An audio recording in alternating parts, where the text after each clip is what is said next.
My name is Renee L. Carver. I'm 34 years old. If you'd asked me a week ago what my favorite sound was, I probably would have said kids laughing in the backyard. That sort of high, wild, sugar-fueled joy that makes everything feel lighter. The kind of sound that was filling my yard last Saturday afternoon when my son turned 8 and told me at least 12 times it was going to be the best birthday ever. We'd spent the morning hanging streamers and taping up crooked balloons. He'd insisted on helping, standing on a dining chair to stick blue and red ribbons to the fence, tongue poking out in concentration. "It has to look cool," he'd said. "Everyone's going to see it." "It already looks cool," I'd told him. "You made it." He'd blushed at that. He always does when you compliment him.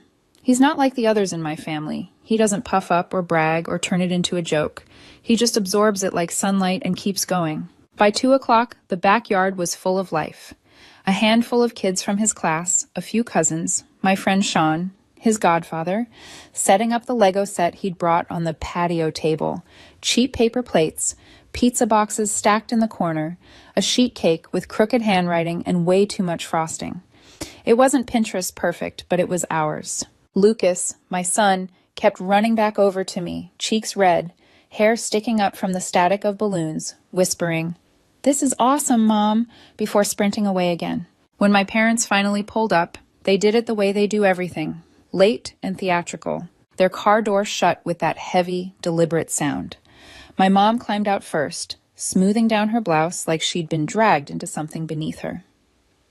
My dad followed, holding a gift bag that looked like it had already lived a full life at someone else's retirement party. Creases in the sides, gold foil letters half peeling off. My brother Mark came in behind them, his wife balancing their 2 kids and a phone in one hand. None of them looked at the decorations Lucas had worked so hard on. None of them noticed the way he was practically vibrating by the gate waiting for them. "Hi, honey," my mom said vaguely, leaning in to kiss my cheek like she was arriving at a brunch. Her eyes skimmed past Lucas like he was a neighbor's kid. My dad lifted the bag. "Here," he said, and held it out to my son without bending down or smiling. "Just here." Lucas, because he has manners and because I've raised him that way despite everything, took the bag carefully with both hands. "Thank you, Grandpa," he said softly. He was standing in the middle of the yard, whole party swirling around him. Kids yelling, music humming from the Bluetooth speaker, the smell of pizza and frosting in the air. Everyone's eyes turned toward him as he peeled back the tissue paper. 2 pairs of plain gray socks. No superheroes, no patterns, no note tucked inside. Just socks, folded neatly, bland and adult and utterly unfitting for an 8-year-old boy's birthday. For a second, there was this weird, suspended moment where nobody quite processed it. Even the kids went quiet, staring like they were waiting for a punchline. My dad supplied one. "The worst gift," he announced in that booming voice he saves for opinions, "for the worst grandson." He laughed. My mom laughed. Mark laughed. His wife laughed. It wasn't a little awkward chuckle either. It was the kind of laugh adults do when they think they've nailed a joke. It took me half a heartbeat to realize nobody else was laughing. Sean's face went still. One of the other moms glanced at me with wide eyes. 2 of the girls looked down at their shoes. Lucas didn't laugh. He stood there holding those socks like they were something fragile and dangerous, eyes flicking up to his grandfather's face, searching. Looking for a hint that this was some weird kind of game. That any second someone would shout, "Just kidding," and pull out the real present. No one did. My dad took a sip from his drink, still smirking like he'd said something clever.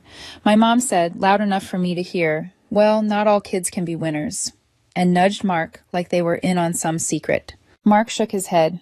"He's so sensitive, just like his mother," he said. They all nodded, as if that explained everything. My son's shoulders drooped almost imperceptibly. It was small, but I saw it. I feel every inch of him when he hurts. He looked down at the socks again, then carefully put them back in the bag and set it down on the patio table. He didn't say anything. He just turned around, walked past the pizzas and balloons and the Lego set, and disappeared through the back door into the house. No one followed him. No one called his name. They just went back to filling their plates and talking about gas prices and some show they were binge-watching, as if they hadn't just publicly humiliated an 8-year-old on his birthday. I sat there frozen, watching this scene I wouldn't have believed if I hadn't seen it. The edges of my vision got strangely sharp. The sound of my parents laughing, Mark's stupid quips, the scrape of forks, it all blurred into static. They didn't respect my son. It hit me with a clarity that almost knocked the wind out of me. They never have. To them, the grandchildren were scoreboard pieces, medals, grades, goals, trophies. My niece, who plays soccer and racks up goals every season, golden. My nephew with the spelling bee trophies, golden. Easy to brag about, easy to parade. But Lucas? He's quiet, sensitive. The kid who remembers your favorite color and makes you a card with glitter glue and 3 misspelled words because he wants you to smile. The one who'd rather read than shove. The one who apologizes when someone else bumps into him. That wasn't good enough for them. And when my father called him the worst grandson, they didn't just punch down at a child. They took a swing at me too, at how I choose to raise him, at the fact that I'd rather have a kind boy than a cruel winner, at the way I refuse to mold him into a version that makes them comfortable. I could feel something hardening inside me, a line drawing itself in ink where pencil used to be. I didn't explode. I didn't stand up and scream or throw their plates into the grass, though a small feral part of me wanted to. I waited. 20 minutes. 20 full minutes of listening to their conversation roll on. Of my mom making some comment about kids these days, and my dad chuckling like he was wise instead of cruel. Of Mark muttering something about dramatic types, while his own children sprinted around the yard, knocking cups off tables. I counted them by songs on the speaker. After the 3rd song ended, I stood up. I walked into the house, through the kitchen, past the trail of party debris, and up the stairs. Lucas's door was half open. I knocked lightly and pushed it open. He was sitting on the floor, cross-legged, the half-built spaceship from earlier in front of him. He wasn't crying, not loudly anyway. His face was tight, the kind of tight that comes when a kid is trying to be brave so no one calls them a baby. "Hey," I said softly, sitting down beside him. "You okay?" He shrugged. "I'm fine." He wasn't. I picked up one of the tiny Lego pieces and rolled it between my fingers. "Do you want everyone to leave?" I asked. "We can end the party early if you want. We can just hang out with Sean and your friends." He thought about it for a long moment. Then he nodded. "Yes," he said.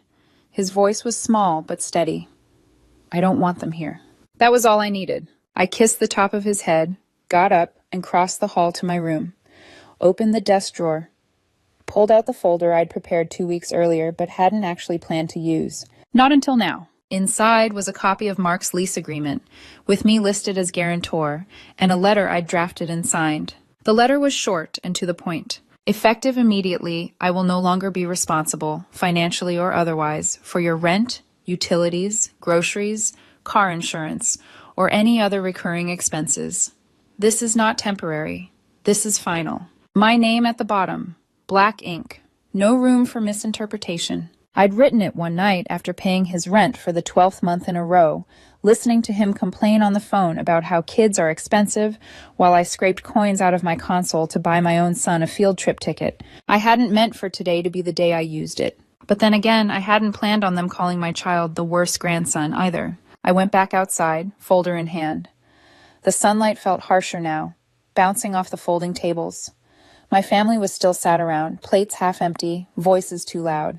I didn't clear my throat or call attention to myself. I just walked up to Mark and dropped the folder on the table in front of him. He frowned. "What's this?" "Open it," I said. He flipped it open, eyes scanning the first page.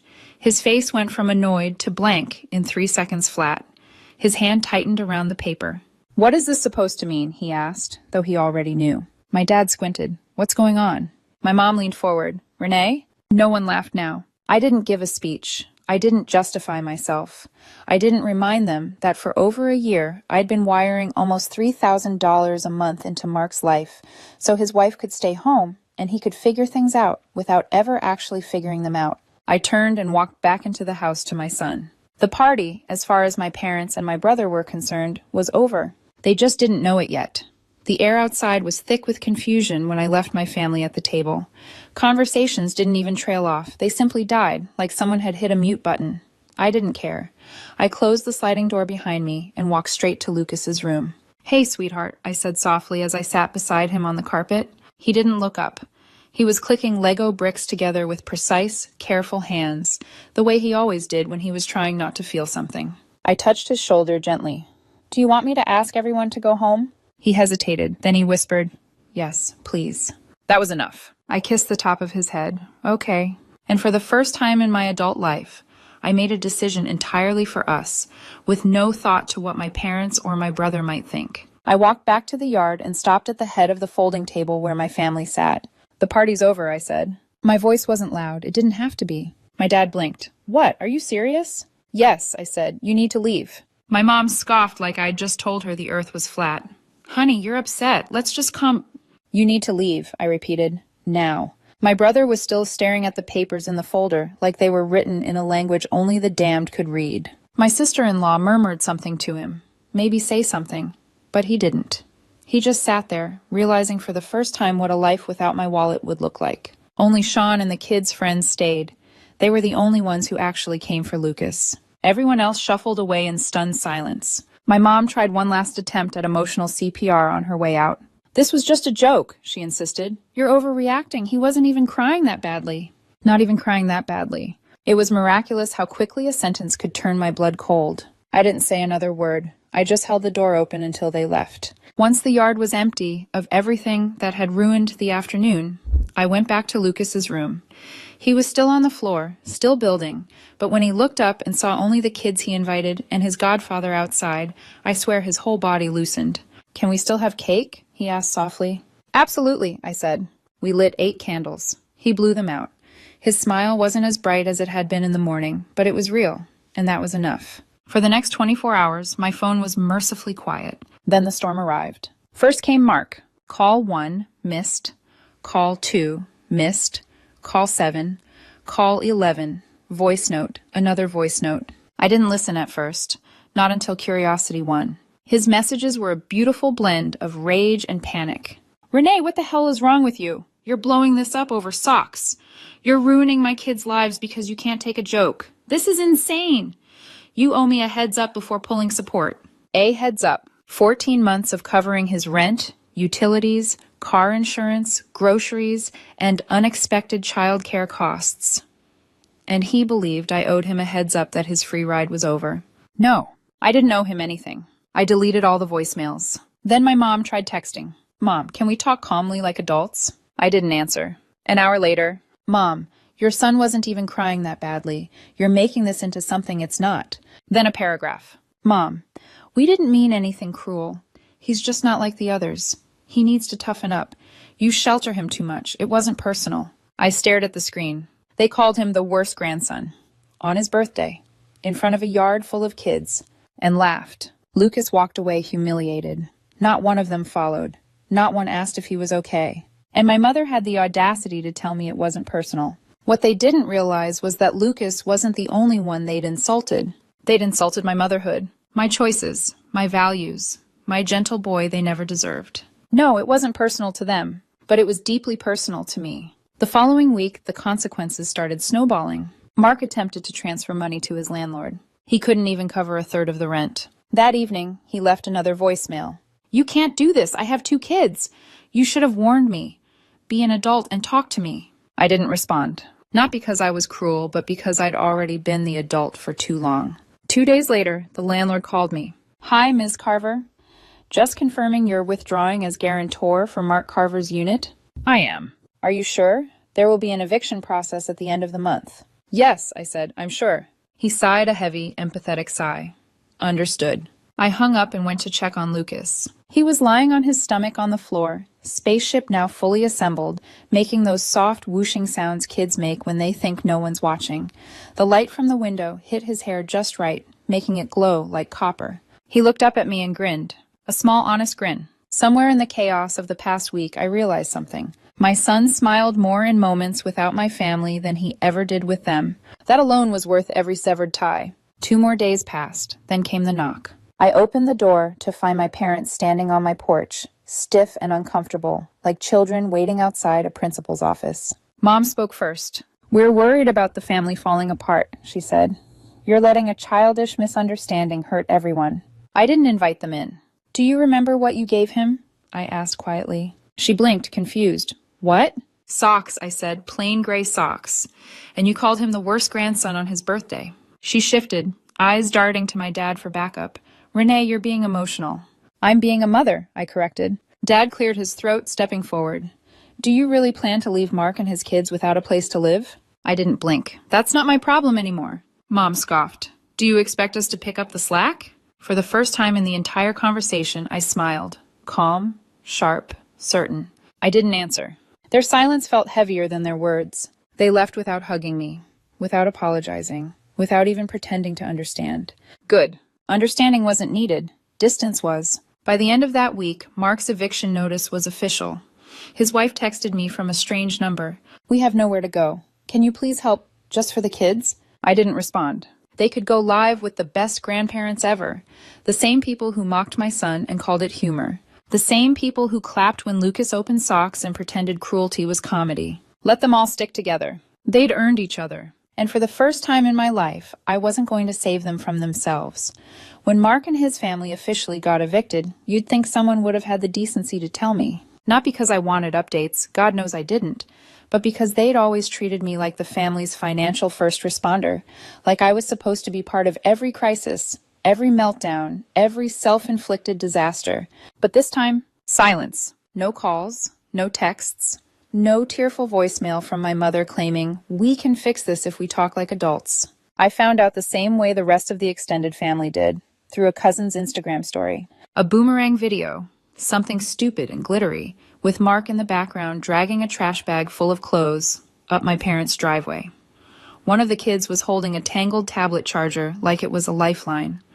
My mother stood on the porch, directing traffic with that strained but proud look she reserves for moments when she thinks she's performing sainthood.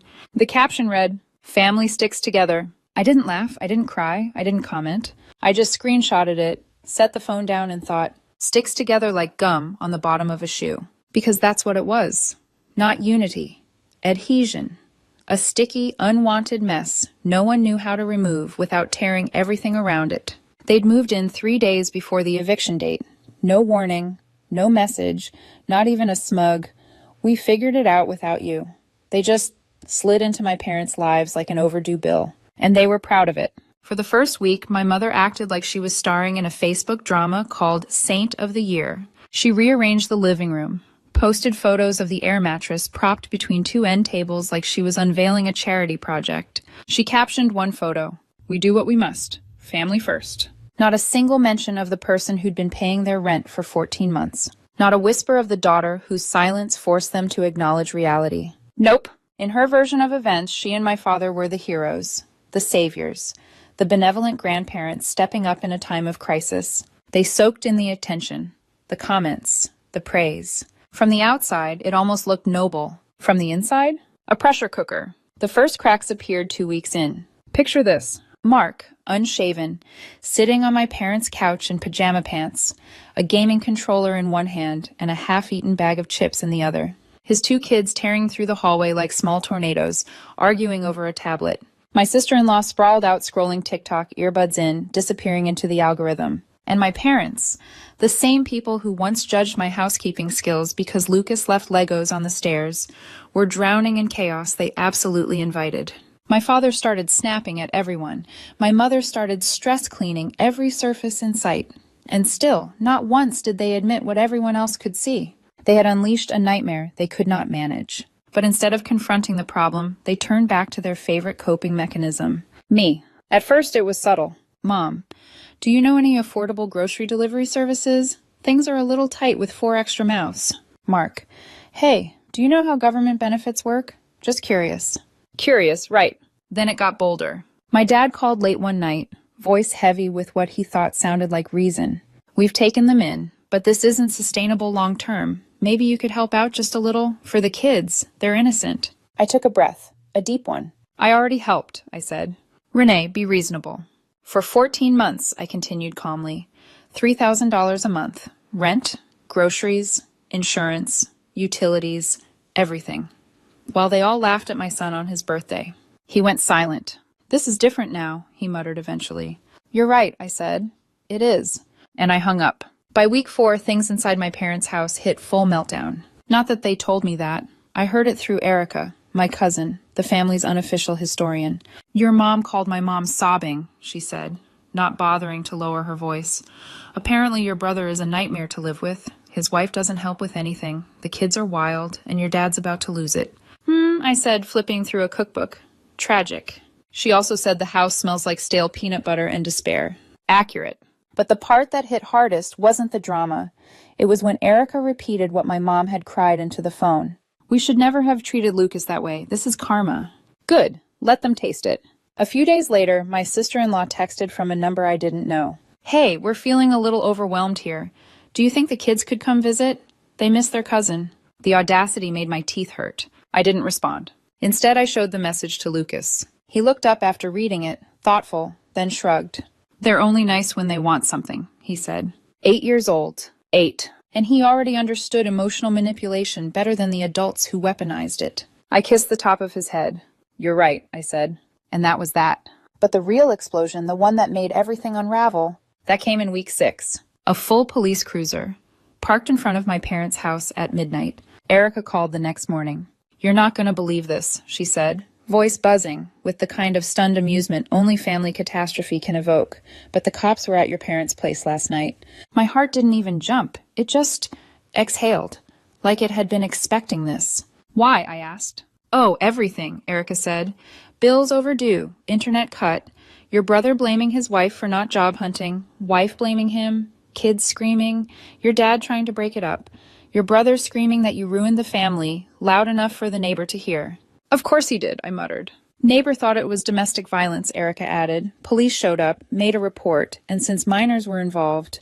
I closed my eyes. "CPS, I guessed?" "CPS," she confirmed. "Someone made an anonymous report. They showed up this morning." Not me, not anyone on my side of the family. Just a neighbor who saw the truth. A house drowning in its own dysfunction. CPS didn't remove the kids, but they did make it clear. This living arrangement was not stable. There would be follow-ups, there would be oversight. For the first time in their lives, my parents couldn't guilt-trip their way out of consequences. For the first time in his life, my brother couldn't charm or dodge responsibility. And for the first time in my life, I wasn't the one being asked to fix it. I was watching from a distance, holding on to the quiet truth that had carried me through the chaos. I didn't set this fire. They lit every match themselves.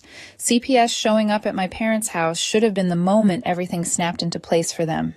A moment of clarity, a reckoning. Instead, it was the moment they realized their usual tricks, guilt, denial, rewriting history while looking you straight in the eye, were useless against an agency that does not care about family theatrics. And when manipulation stops working on the world, people like my parents start circling back to the one person it used to work on.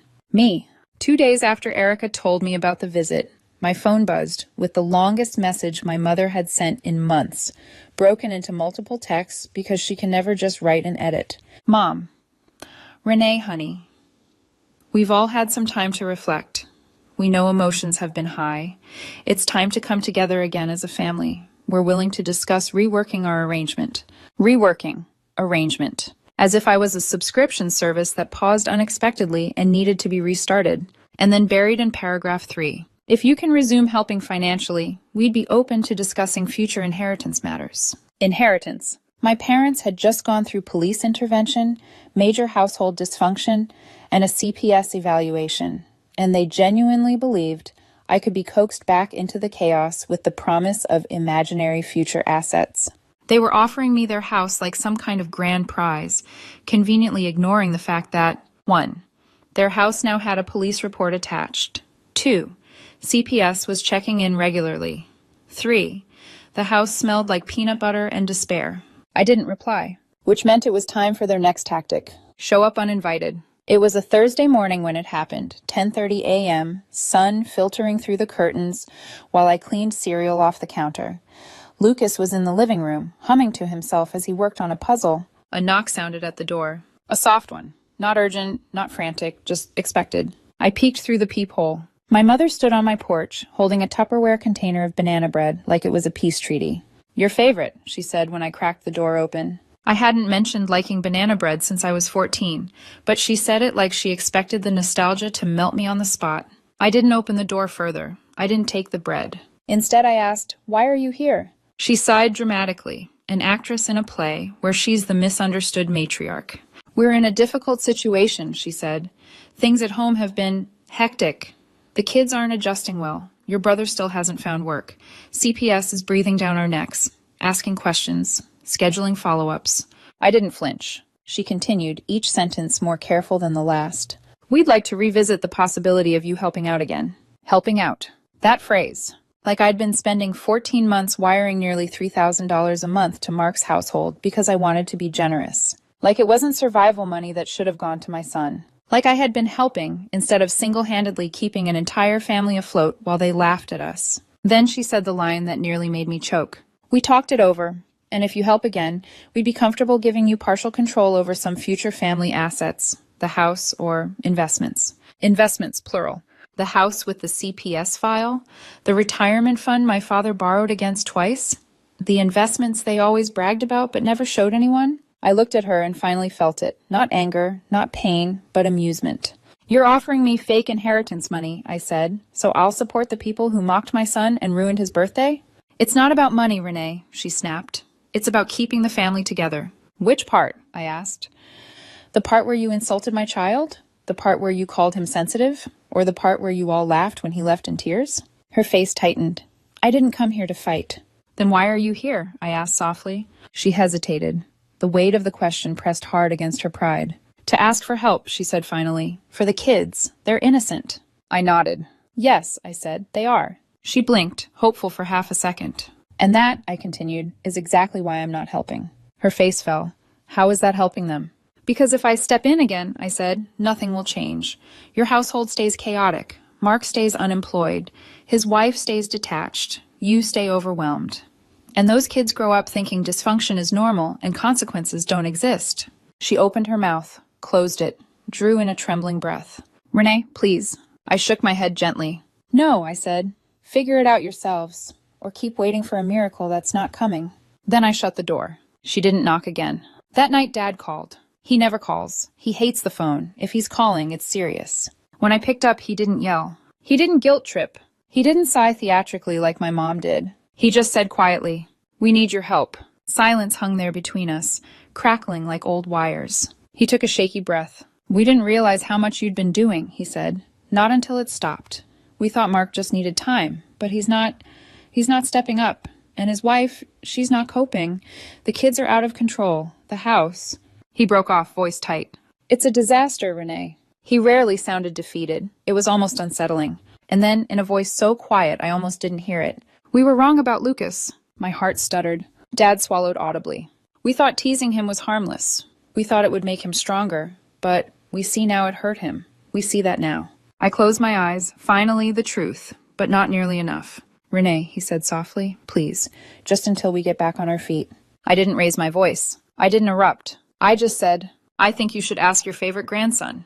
And I hung up. The next morning, a plain white envelope appeared in our mailbox. No return address. Just Lucas's name in my mother's loopy cursive. Inside was a small handwritten note.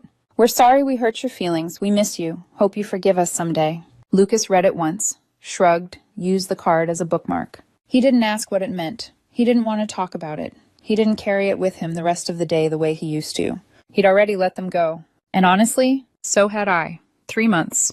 That's how long it's been since I shut the door, literally and figuratively, on the people who spent years expecting me to save them from themselves. 3 months without late-night calls demanding money. 3 months without Mark's just until payday lies. 3 months without my parents telling me Lucas was too sensitive, too sheltered, or not like the others. 3 months without being anyone's emergency exit. 3 quiet, steady, peaceful months. And peace, when you've lived without it long enough, feels suspicious at first. Then it starts to feel earned. Then it starts to feel normal. The first thing I noticed was how much money I actually had. It sounds ridiculous, but when you spend years in a constant state of financial triage, rent for your brother, groceries for his kids, insurance for their cars, birthday gifts you resent paying for but do anyway, you stop noticing your own needs. You stop seeing yourself. The first month that $2,900 didn't disappear into Mark's rent, I took Lucas to buy a bike. Not a fancy one.